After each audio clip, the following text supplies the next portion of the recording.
You want to press the button, if you haven't already, roll call. This meeting and all meetings are open to the public. Proper notice has been posted to the time, as to the time, place, and agenda of this meeting.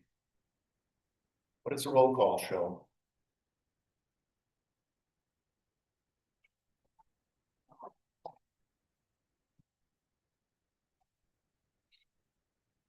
It is not here. That's an issue.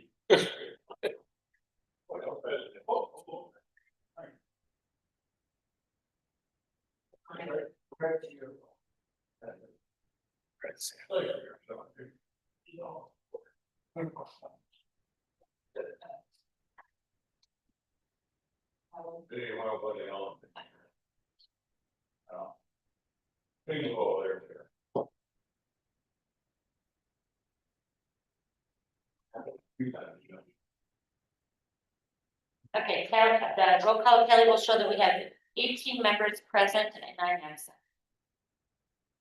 Quorum satisfied? The quorum is satisfied, yes. Thank you. This time we'll stand for silent meditation. But you know, because want to remember those right here, one recent weather events, and also for those who have to serve them and to help those who are affected.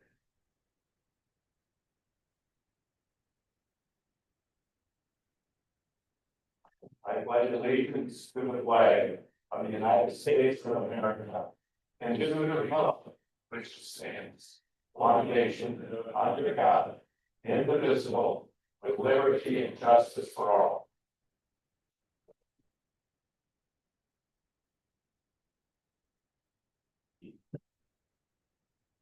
Thank you. So we need to take action on the agenda.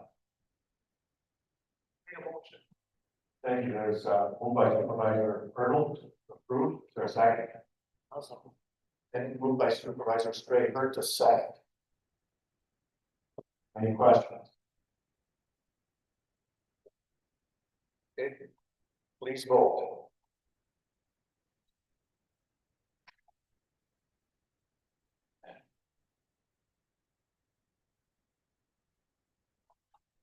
Yes.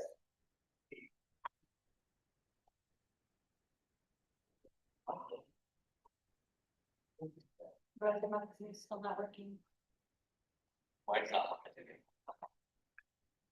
Supervisor Mark, how do you vote? Yes. Supervisor Johnson, how do you vote? Yes. And Supervisor Spearings, how do you vote? Yes.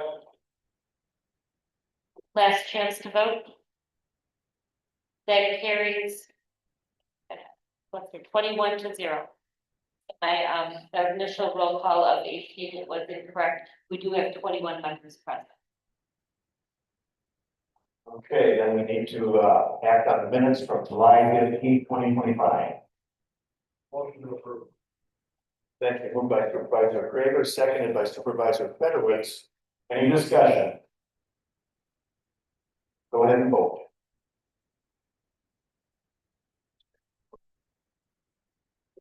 Supervisor Muck, how do you vote? Yes. Supervisor Spearings, how do you vote? Last chance to vote.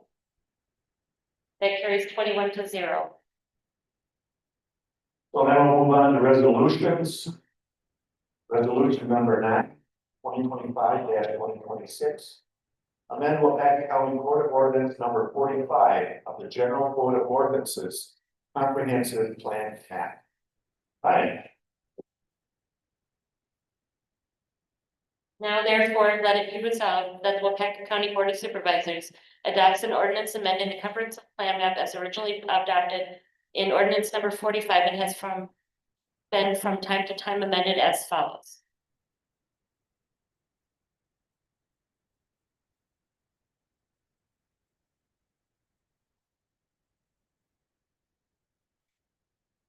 Morning. This comprehensive plan amendment is a bit odd in that we don't typically go in this direction when we're looking at comp plan amendments, but what this is doing here is that this parcel here, we're looking at changing the planning district ordinance from commercial to agricultural to allow for a subsequent rezone from the rural commercial district to. But that was coming in the action, is in the agenda, but for now, this comp plan amendment is to take this parcel from commercial to agriculture. It's also early to know that we're not looking at taking the entire parcel.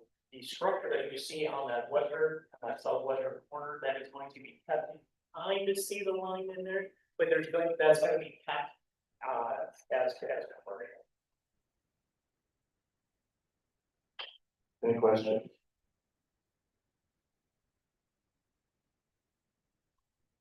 Is there a motion?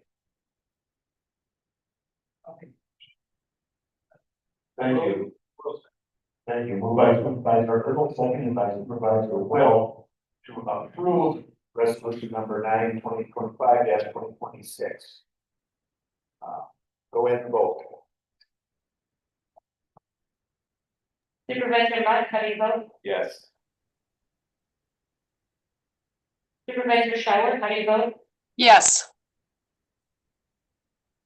Supervisor Spears, how do you vote?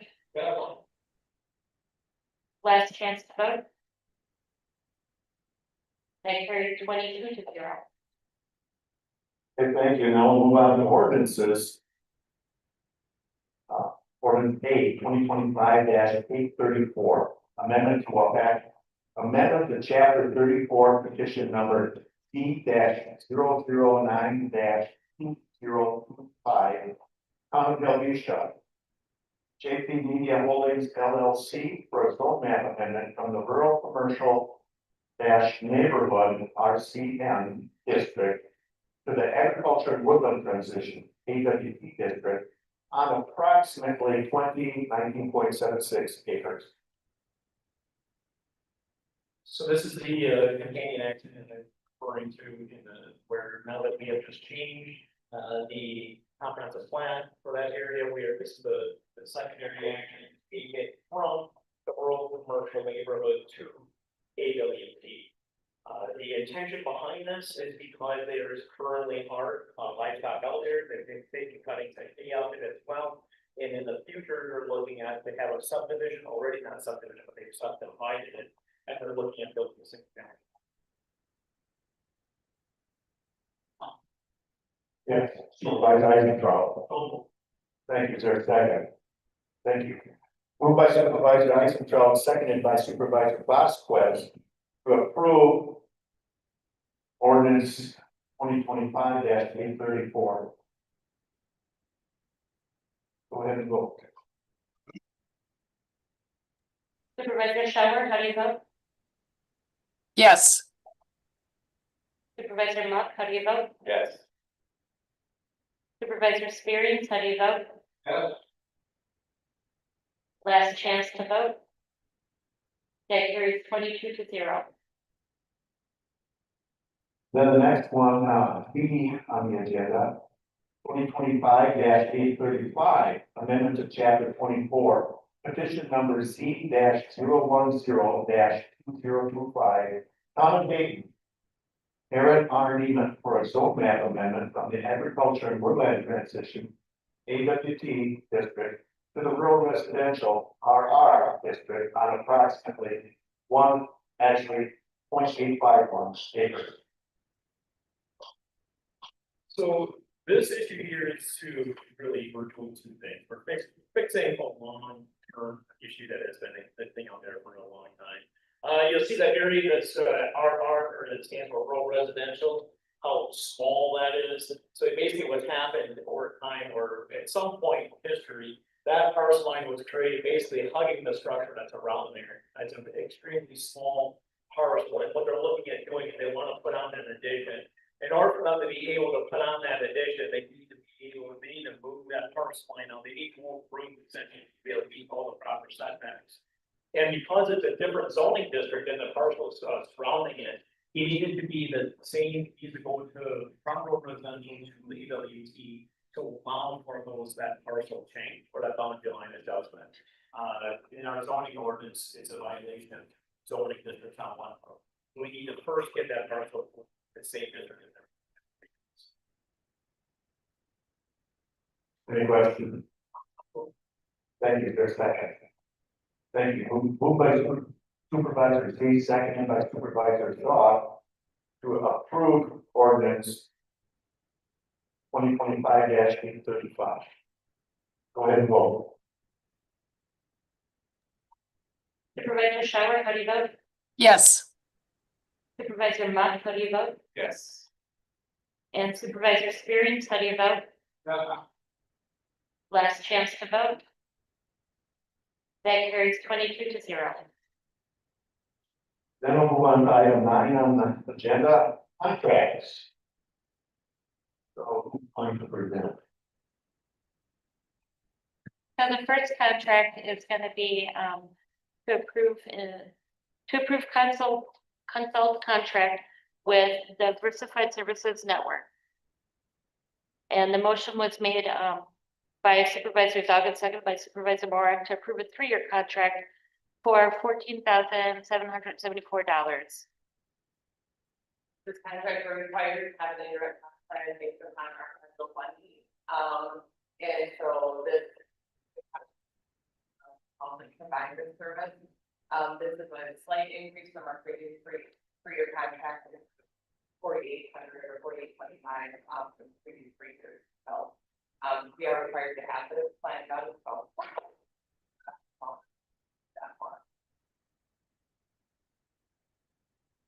Thank you, Shane. Question. Seeing none, it'd be in order to have a motion. Go, Supervisor. This is mandated by state or it's mandated by the federal. We can take our indirect costs for social purposes, for the services program for human resources, the administration portion of county clerk, information technology, maintenance, the finance department. And what they do is they take all of those indirect costs and they allocate them out to departments and then others through the indirect cost plan, and then you can allocate those indirect expenses against grant funding. And so in order to do that, you have to have a qualified plan in order to take and apply those expenditures to those grants. So it gives us the ability to capture as much grant funding that allows those indirect costs to be associated with them. We don't directly charge back departments for those. Some counties do that. They take all of the social service departments and the services that they provide and ultimately go out to every other department.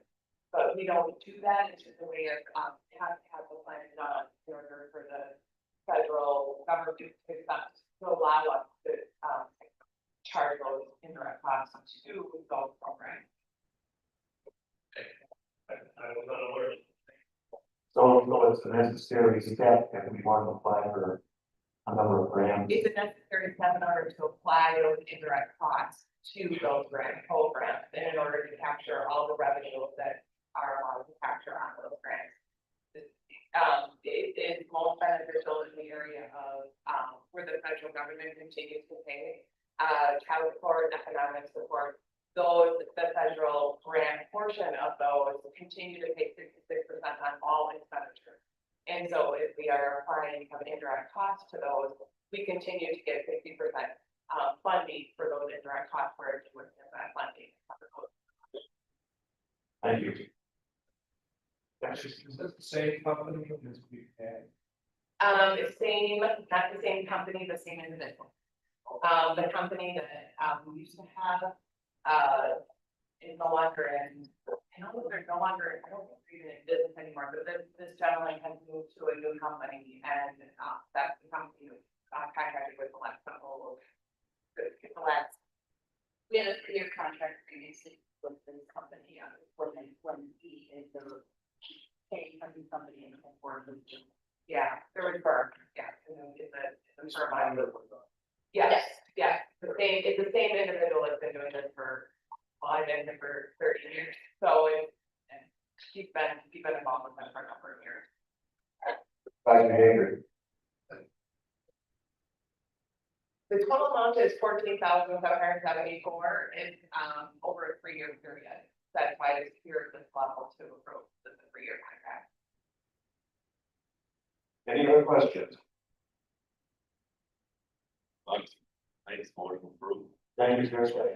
I'll start. Thank you. Moved by Supervisor Mott, seconded by Supervisor Wendell-P. To approve the cost allocation plan consultant contract. Going and go. Supervisor Monk, how do you vote? Yes. Supervisor Shower, how do you vote? yes, Supervisor Spearing, how do you vote? Yes. Last chance to vote. That carries 22-0. Thank you. Then there's the charter / spectrum transmission line. Brad. Morning. Morning. Like a write-up for you guys to take a look at. We are looking at the 5-year, $1,500 per month. Total contract total of $90,000 with the main transmission line that brings internet into this, the Easton Courthouse, the law enforcement center, this building that we're in right now. All of the remote sites that connect to us, fiber optic cable, like the 600 building, you know. The annex, the DR site, so. This was approved at the June 10th to pursue a 5-year contract. It's the first time in the office, 5-year. And then it was voted on last Tuesday unanimously. And we do have a secondary line with AT&T, so we have that redundancy. This is the main. This one, line used by the sheriff's department. Well, they have multiple ones, so that's programmed over there, but this is the main one in the county. Serves everywhere. Supervisor Shaw. Thank you. I'll make the motion, but then I have a question. Okay. Moved by Supervisor Zod, seconded by Supervisor Fedorowicz to approve the motion. Any questions? Supervisor Fedorowicz was first on the order. Mine is more of a comment. I'm not on that committee or anything, but I do follow technology. Both of my sons are in it. We can get a 5-year contract. Better take it because they're going up faster than you can shake the leg at. And like I said, this is the first time that they had offered this. Well, my question, we put it at 1 year, 2 years. Yeah, I just wanted to show you. I understand. So to be clear again, you're going to look at this page on your agenda. It's the 5-year subscription that we'll be voting on. 5-year total contract, $90,000. We have a motion and a second on the floor. Any further discussion? Oh.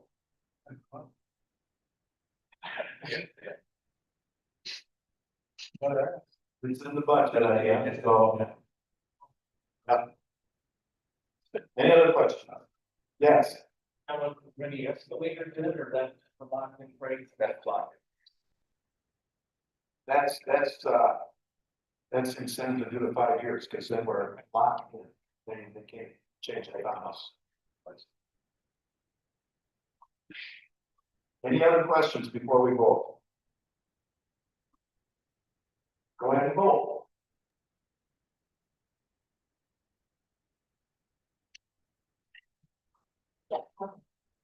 Supervisor Spearing, how do you vote? Supervisor Shower, how do you vote? yes, Supervisor Monk, how do you vote? Yes. Last chance to vote. That carries 22-0. Next, we'll have reports, the 2024 annual financial report.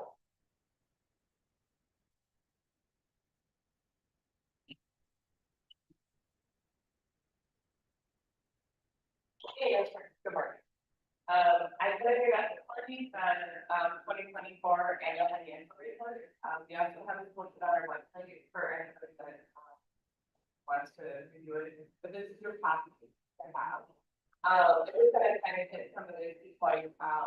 Amber written from Cliff Large County, the 2000 report to the finance committee on plan for your life. And so I'm just gonna hit on some of these points within the financial report. If you have any questions or follow-up factors, feel free to get in touch with me and I'll try to answer any of those questions for you. I want to just go to page 5, our government, wide statement and position. I think, just a couple of notes on that. This is the full approval basis of the county, so exhibit 1 and exhibit 2 are on a full approval basis. And so on the statement of that position, we added the intangible wetland credits. So what we do is look at that credit based upon the economic value at the time that they release those credits on wetland mitigation plan. And then once, as those base credits are sold, the statement of that position and the statement of activities will show the reduction to the wetland credit for the amount of equal that value add, and either a loss or a gain statement of activity. And so that's one change on the statement of acquisition. I just want to call your attention to the net pension liability at the bottom, about a third of the way down. Our net pension liability is reduced, but it is still in a liability position that has not moved to an asset position through the reconciliation process that you're retired. Then if you go to page 7, this is our governmental activities. This kind of my basis. And so you can see the top portion and then the liabilities, which really close out our fund balances, and the area in which we really are looking at to make sure that our fund balances are maintaining a high enough level. And so if you look at the fund balance below, the non-spendable is really made up of our delinquent property taxes, fixing expense, and then the advance to the wetland mitigation. Right now, there's a $1.3 million advance booked to the wetland mitigation thing, and then directly reflects our reduction in the unassigned fund balance. Then we have a restricted portion, which is mostly made up of, and I'm looking mainly at general funds at this point. The restricted funds are mostly donations and other areas of restrictions that we have by other entities or other entities. Our assigned fund balance of $4.4 billion. That includes about $2.2 million for health insurance and workers' comp claims. We budgeted a use of that of $850,000 in 2025. So that is being reduced in 2025. I anticipate we will actually have to collect more of that money down in 2025 than what we originally anticipated, based upon the period. And then the unassigned fund balance at $11.3 billion. This is about 36% over fund balance policy, and which is about 1.9 over policy. We budgeted use of $1 million for 2025. So that is about a $900,000 unassigned fund balance that is available for one-time expenditures in the 2026 budget or not. Health and Human Services fund is at a fund balance of about $3.6 million, and then the transportation services is about $1 million fund balance. But that was due to a transfer that we did. Transportation services fund was actually over budget by about $1 million, but transfer funds over from the highway operation 2020 in order to bring that fund balance down where we needed it to be for what we budgeted to use in 2025. In addition to that fund balance, we really like to see at least a $500,000 balance due to the winter. You never know, have some pretty calm winters, but you just never know when we're going to have a big winter. And so I'd like to have a pretty, at least a $500,000 fund balance in that fund.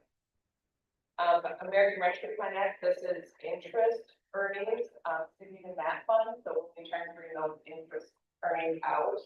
We still have, even though we've spent all of our funding that was due to be spent by the end of 2024, we do have some that we kept those funds invested. They were kind of longer term, and so those interest earnings are continuing to grow. but those are not restricted for any purpose, those will be able to be utilized for capital purchase.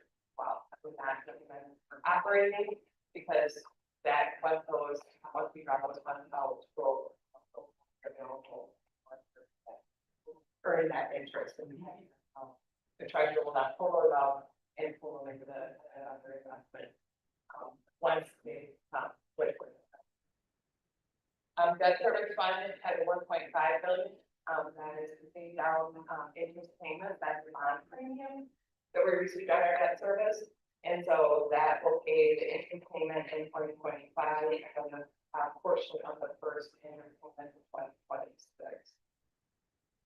Big majority of the 37 million is capital equipment fund, our bond proceeds, about 5 million of that is, for capital equipment that was completed, in 2024 that were not planned. Under other governmental funds. Sitting at about 174 dollars. Again, the wetland mitigation side is, having a negative fund balance of 1.3. So they advance the general fund has, that fund. Then if I could just have you, if you go to page 9, this is just the statement of revenue and expenditure. I'm not gonna go through all of this, but you can see that, the general fund did use, approximately $805,000 of fund balance. That first went from, and then you take like 7 million to 2.9 million, in fund balance. And the other, so that was the main, fund balance, all the other funds didn't increase fund balance. Turning to page 17, just gonna kind of go through the statement of cash flow to the compliance. We're looking at the statement of cash flows, but have an enterprise balance sheet and income statement, is on is this like black for cash flow and how that works? That sheet is good information. In 2024, highway activities brought in 2.8 million from operating. They were appropriated about 1.8 million, and that was strictly for that sort of temple interest payment on this facility. The net transfer was 150,000. Transfer money over the highway for the county direct to finance funds to purchase equipment, but then they transferred $1 million back over to transportation for funds for the overspend on the capital projects. In had purchases of capital assets of 0.7 million and about 70,000 in the sale of capital assets.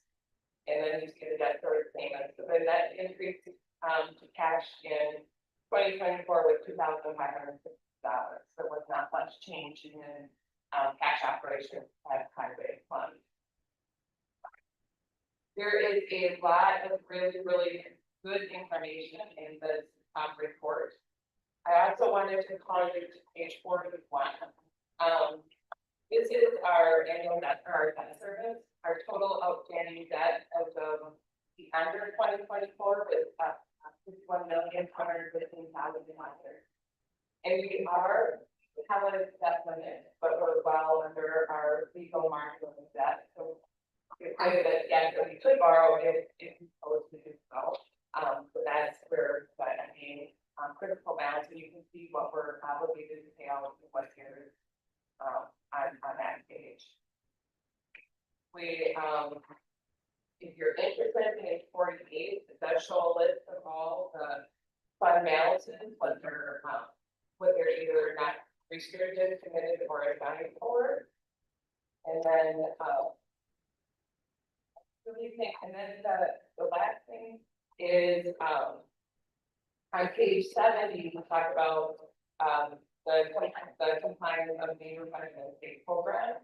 Because the county does receive $750,000 of federal funding, are required for this report. And so that goes back to the indirect class plan and all those things. They do touch the major programs within the county. And you can see that page 73 through ultimately 78, this shows all our federal and state funding funding and all the programs that we have that are funded by that. The federal programs right now, we're funding, the federal dollars about, in 2024, we had 13.4 million. And in the state program, about just over 7 million. So we're bringing in quite a bit of funding for that. So that is why we're fighting on it. But, we have the correct internal controls in place. Page 81 describes all the, programs that the auditors did test. They do not test every transaction. They're just testing, certain transactions and fully data changes that were in compliance. There were no, the last thing is the, stakeholder report. This is actually, to US County Board. And they talk about, accounting policies, accounting estimates, and everything. The audit really went well. The department that, worked really well with the firm, are able to answer all their questions and, were able to give us a clean audit. So we're really proud of that. And, I don't want to go through everything on it. I hit the highlight. If you have any questions directly, I'm happy to take any of those. Otherwise, feel free to reach out to me. Unless you want me to read the full thing to you today. Thank you, Supervisor Fedorowicz. Thank you. I just, again, want to thank Heidi and her staff, finance committee, the auditors.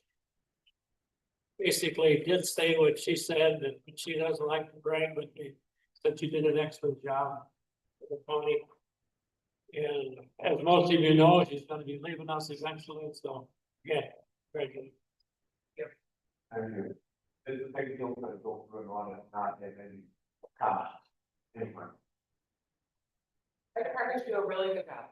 And we need to do it. So, I'll say that. Thank you. All right, thank you. Okay, then, Karen, up next.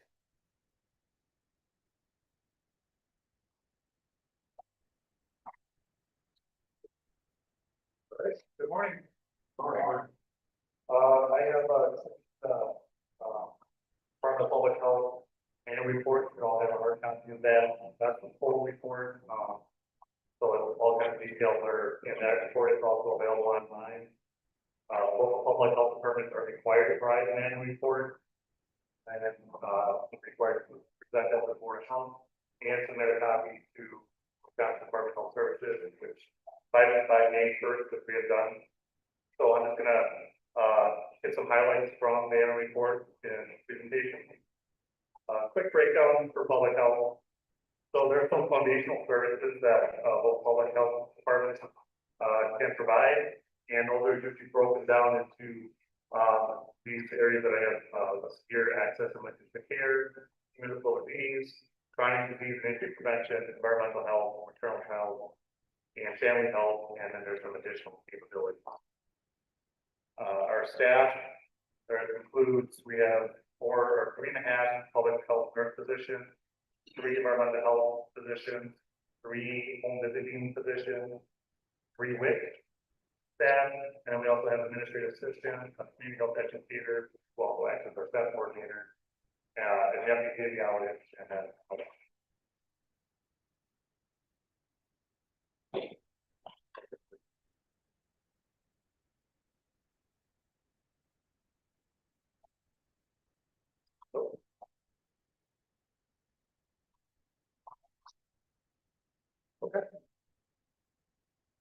And we'll start. Access to my kids' okay. So we at the health department, we do still provide some clinical care.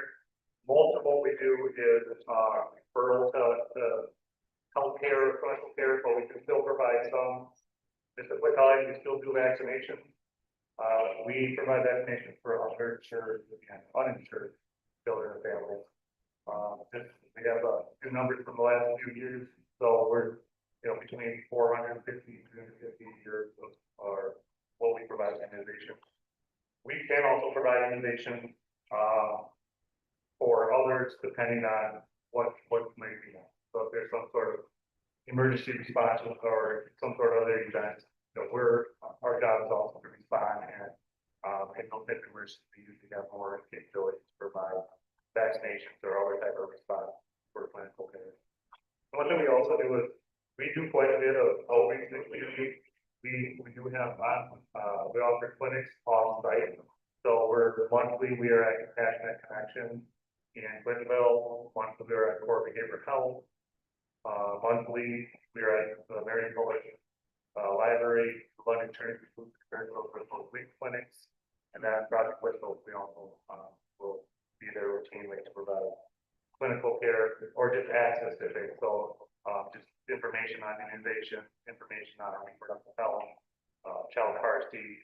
So we do a lot of try to get folks in the community. We do offer all the same services at the courtroom as well. Mental disease control. So this last year, 2024, we responded to over 700 mental disease cases. Healthcare providers are required to report certain diseases to the local health department. Health department responds by providing contact to individuals that have reportable disease. We'll provide some health information, but we're also interviewing, collecting data, and if there's an outbreak situation, we'll follow up with an outbreak and nothing. 2024 with 39 outbreak investigation, and then we distributed over 1,700,000 prevention items related to influenza. And it's a statistic. What we see for influenza, respiratory illness is the number one type of influenza that's reported along with GI, STI.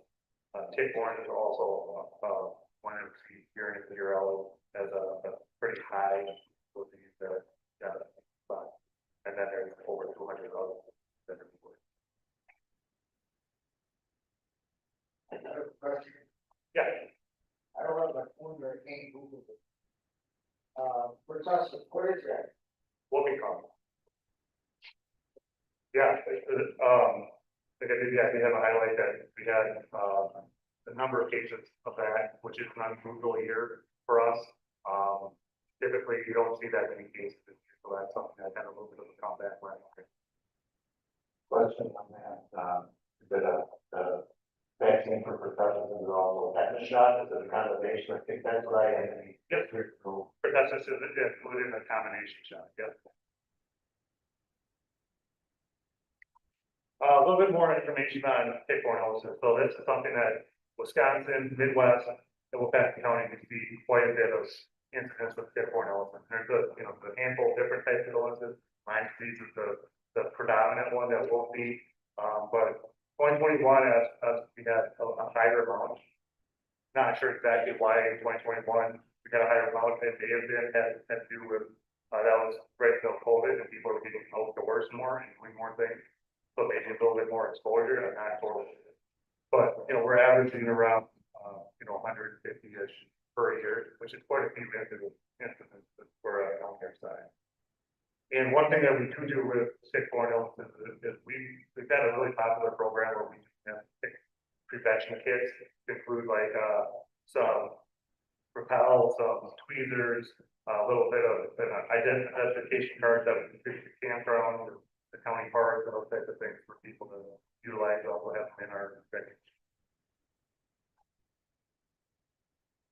Chronic disease and injury prevention. So a few programs that we have within this area, child passenger car seats. So we have recertified technicians, and we have monthly events for people that can schedule an appointment. Something we'll schedule appointments outside for events too, where our technicians can check child car seats to make sure they're installed right. We also are able to distribute child safety car seats to eligible participants.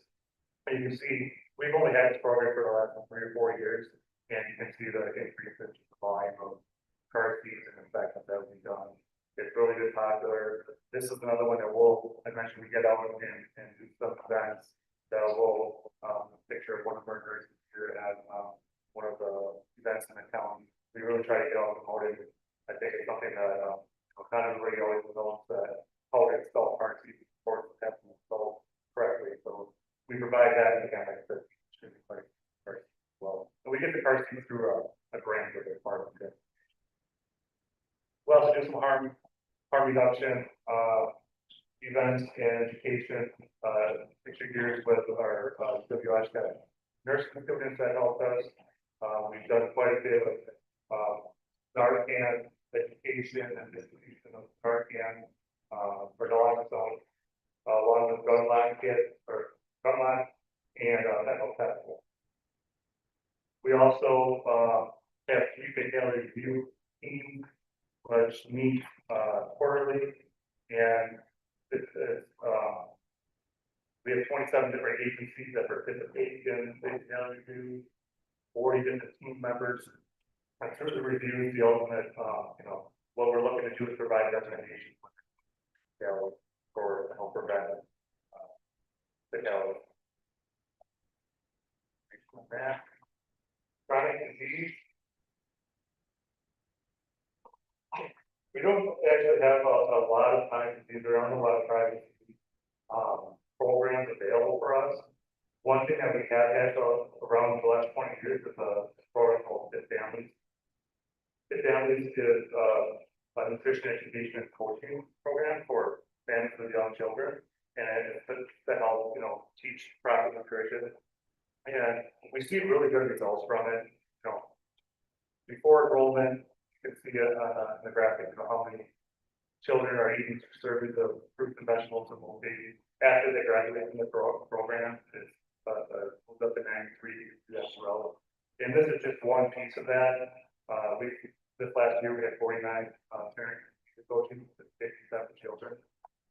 Unfortunately, the program actually is it's a grant that we received from the federal government, parts of that, and these parts of that is we're not going to have this program for the grant going away. So I just wanted to highlight it is a program that we've had for 20 years and we really saw success with it.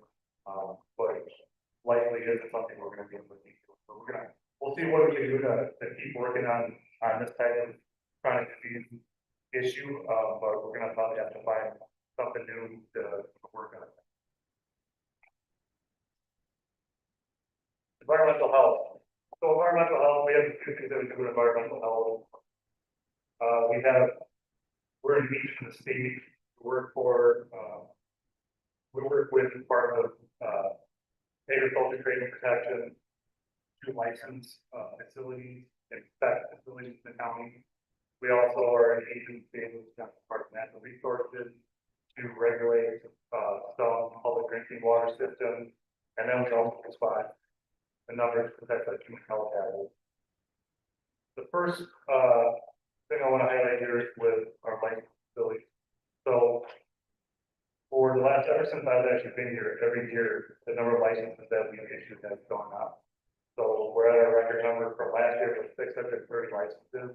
That includes retail food, lodging facilities, swimming pools, tattoo and body piercing, campground, red guide camp, all those types of facilities required to get a license. In for the state laws, and they're also required them to get inspections and follow a number of administrative codes. And you can see that the number of licenses, the most licenses we have in the county are retail food, so your restaurants, your grocery stores, stores. And then we also have a little bit of information about types of violations that we see in retail food. The highest right now that we see is proper gate marking, not having some procedures available, improper sanitation, full holding. I can tell you, like, probably old enough now, I think back in my day, we saw a lot of different types of violations. These are actually violations that I think is something that we've really seen as like an improvement working with our facilities. I can tell you, like, the violations 15, 20 years ago were a little more serious. We obviously think still look for, but barely contact, improper hot holding. We've seen a lot of improvement in those areas. So this is good to see.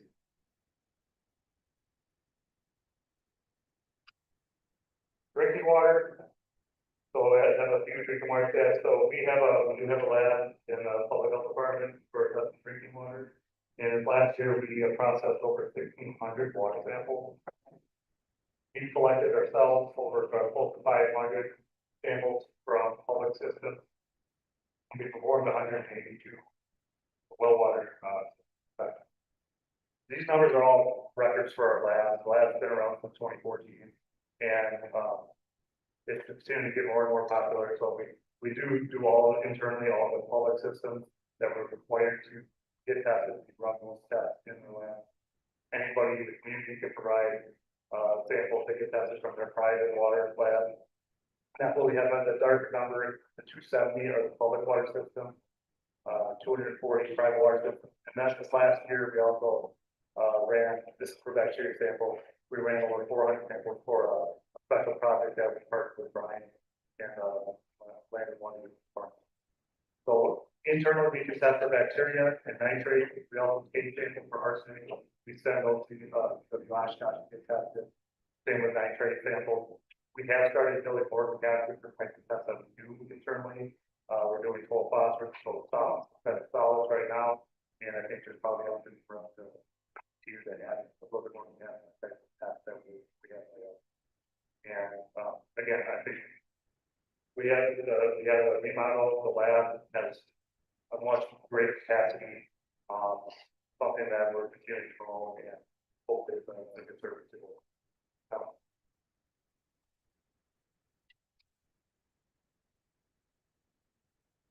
Another area, environmental health, highlighted here, radon. We do provide radon test results. We do provide radon test kits. One thing with that counties, we average over 47%, the 47% over the health standard for test results in the county. So we definitely have a higher rate of radon in the county. There's some areas in the state that are pretty high as well, but we're right up there. So something not everybody's familiar with, but something we definitely recommend, testing your home for radon. We didn't distribute a whole lot of tests last year. We distributed close to 100 tests a year. I'm not sure why that is. I don't know, more and more people have actually tested it previously, but something that we want to continue to promote and work with realtors and other folks to help them rehab them. For General Child and Family Health, our WIC program falls under that. These are actually record numbers for WIC as well. We had well over 1,000 participants in our WIC program this last year. Part of WIC is also supporting and promoting breastfeeding. And one thing that we've done really well is promote breastfeeding and get higher levels of that in the county.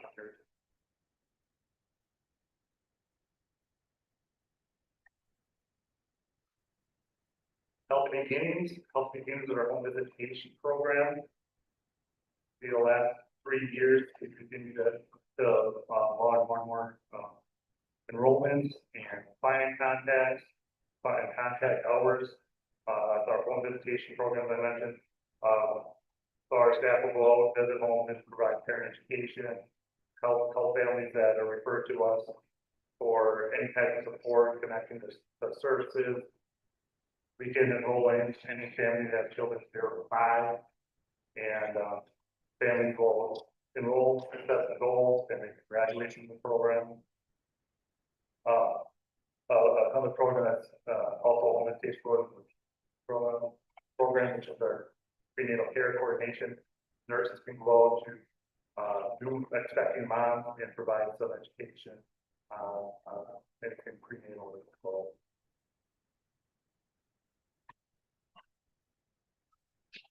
Just a few additional projects I wanted to highlight. I mentioned we did a well water project with Land and Water. We ran over 800 water samples in that project. We ran tests for bacteria and nitrates. Well, a pretty big project that really tested the capacity of our well, I think, of our lab. And I think we're looking to do more projects. Land and Water, anybody else that has something that they're interested in doing. We also had a mother infant stairs group that we, attributed to.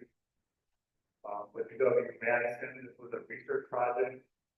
They provided funding for us to participate in a project with postpartum depression. We had 5 mothers and infants enrolled in the program. And it was a program that they were able to learn, and get some new tools to deal with postpartum depression. A very, I think, a successful program, it's a really good outcome. UW's, look into us to participate in more research projects around. The project that we worked on in mental health and substance use was partnered with several other community groups to provide a resource guide for mental health or substance use. Every law enforcement agency in the county, every patrol has copies of these resource guides in their patrol vehicles that they can provide on site with any to anybody who they have encountered with and they want to be able to provide resources. It's also available on our website and several other places that we distribute to. We've had to reprint several times. It's been really popular, and I think a lot of our first responders have used it quite a bit. And the last thing is public recognition. Get a grant this last year, $50,000 to purchase the first public health vending machine. We have one in Courthouse and one in Clinton National Connection. We have first aid kits, the kits that I mentioned before, the lock zone, gun locks are all in the vending machine. And as of yesterday, we've had over 1,000 vends. The machines have been in place since January, so I think things have been really moving well. The most popular have been the first aid kit, the kit kit, and we think that. And I think that's all I have. Any questions for Jack? Yes. We do charge cost, and I think it's $8 right now. You usually do the test, I want to say it's $24 or $48, but then you send email it to the lab. I got a related question. What kind of home construction or acceptable for radon vision? Very novel. New homes? And are new homes better or worse? Sometimes it depends on the bill. They do make new homes really energy efficient, which is tighter bill, and sometimes that can actually have effective radon where it actually will suck or vacuum radon that's coming from the ground into the home, you know, high concentration. Those are granite. Yeah, that's granted. Any other questions? I have a question on the water sampling program. So you offer the kit, and we need some scheduling advice because you don't probably want to sample to show up Friday afternoon. Correct. We ask people to bring samples in Monday and Wednesday. Sometimes we'll take them on Thursday morning, but we typically don't want to receive samples out. I think that it's 24 hours. We can work. Excuse your bacteria. Test results of the chance. Have a good fresh sample. Sure. Any other questions? Thank you, Jim. Yeah. Well, as you see, David and Linda are visiting family. Another busy summer's going by. Some of you also had a chance to go to the meeting that was held at the car show grounds in Iowa, and it was impressive, and I want to thank all the staff involved with making that happen. That was a fun event, and my understanding is they gave away wristband tickets just to get a count. And correct me if I'm wrong, but you ran out after 600. Yeah, third goal was 600. Yeah, very successful event. Geared toward school age kids, and anybody else who's interested in looking at equipment. The staff did a great job as usual, and it's fun event. Earlier this summer, we were approached by the Alpaca Rotary Club and asked if we would participate and assist them as they were hosting an exchange group from Romania. The Romanian group asked to learn about local government. So that's how we got, well, The group consisted of an interpreter and 6 delegates. I'd like to thank all the staff that were involved. And it didn't add to the workload, but it was fun and interesting. So they attended some committee meetings and made the rounds, school board meetings and town meetings. And we're just about to the end of the summer, and that means once we got a Alpaca County Fair, it's starting tomorrow. So I hope you all get a chance to check out the fair. Looks like it'll be nice weather. So then we've got the HR newsletter highlights. So browse through that and Look at the fun information there. Then you've got the courthouse modernization update in your packet. Is there somebody who wants to go on that or want to? Any questions on that? we don't have anybody from my. Pete, yes. About 11%. Full project. 11% of expenditure. Expenditure, yeah. You're up to that 50% first. Money back. Useful thing. Things are going along pretty well. On track for each day. And we're pretty well. But a lot of the stuff that people find interesting and then kind of think a lot of the questions that I actually get. Advisors answers to it. So if we don't run into things where we have to dip into the contingency at that 50% point, some of that money will be freed up. For parking, which everyone cares about, the jury trial is over. So that's freed up a lot of our parking space. Ron has released parking spaces to employees and other visitors, the public parking are the 2 roads closest to Party Street and the south parking lot. So freeing those up so that folks can walk along the sidewalk to get to that door 22, which is the new main entrance. Employees and others are now free to park in the 3 rows that are closest to the fence. So employees are closer to the building, which everyone appreciates, not having to park in the quote brought by parking lot as winter approaches here in the next couple months. So employees are closer to the building. Now it's just been received positively as Ron shared with me earlier this week. Over the weekend and early next week, there's going to be some significant moving of sewer and water lines. So it's pretty cool actually, if you can see what's going on in front of the building. They're excavated down so you can see all the utility lines in front of the building. We have to move those to the south of different high-end because they're in the new remodel. They will be over the new remodel.